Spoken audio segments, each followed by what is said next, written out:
This is the Conscious Hour, and it's Friday, folks. Danny Haifeng's in China. Perfect. I want you to listen to this, but the one thing I want you to listen to at a higher level is, what is the issue? How can we solve it? And why is there a distortion of what's being reported in the Western media? Keep those thoughts. The war continues. There's a ceasefire.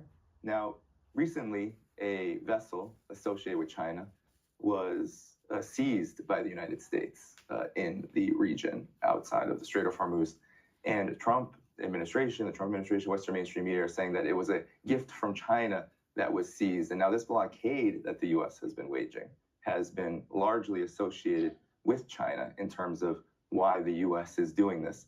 What's your message to the United States and to the world about this blockade, the continuation of this war, and China's position in it?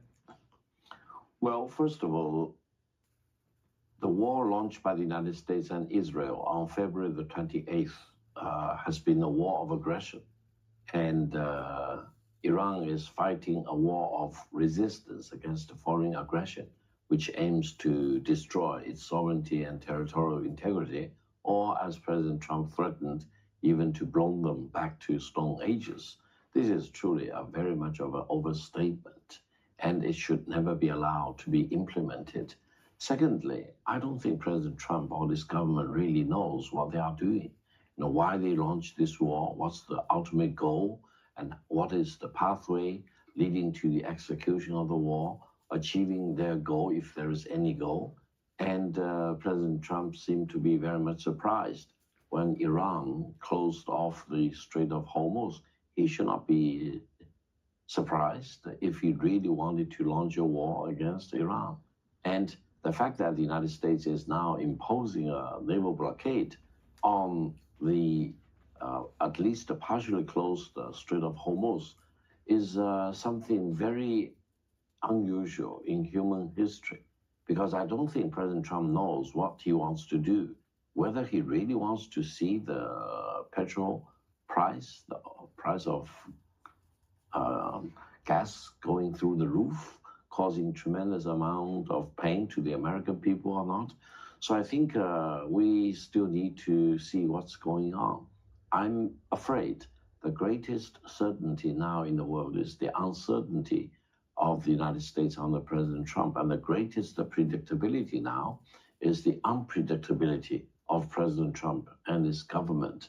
So I think it is.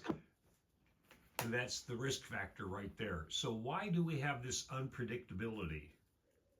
Because Trump is compromised, because of Epstein, of pedophilia, of all the stuff that we all know that's out there right now. So think of it this way. You got the Mossad and you got CIA. They're the same. They aren't any different.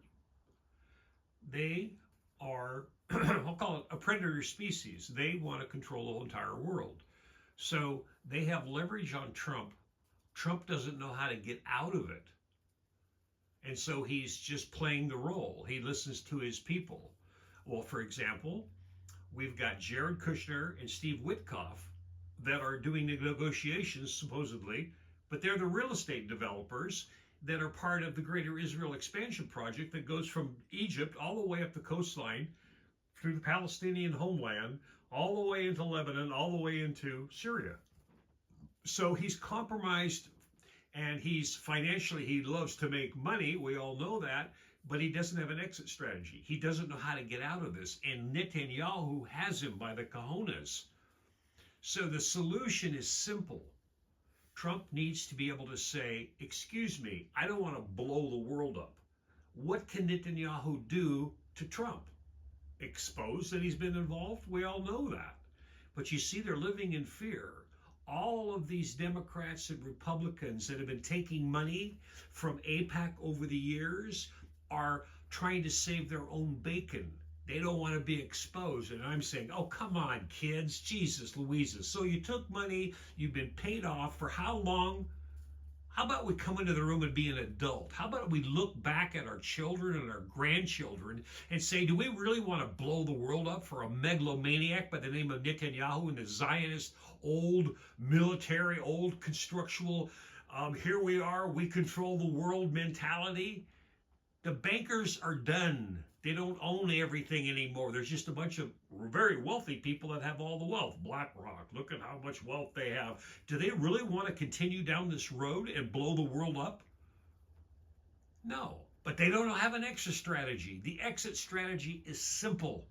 It's so simple. You respect the sovereignty of Iran. Israel is stopped permanently from any further aggression. Smotrich, Ben-Gvir, and Netanyahu, and any other crony out there that wants to keep continuing in the world says no. We're simple. We're going to blow you up, disintegrate you so you can't be back again. Because that's what's going to happen anyways. But the problem is it's going to destroy the entire infrastructure of the whole West Asia, and then we'll have a financial collapse of the world because of two people. Netanyahu holding Donald Trump by the cojones and saying, you shall perform. I want to hear your thoughts, folks. Do you have a solution for this problem? Please drop your comments in there. I want to hear your solutions. What do you think we should do? Hit the like button, hit the share button, and please donate to the 501c3. But most importantly, give me your response. What's your solution? This is the Conscious Hour. Thanks for tuning in.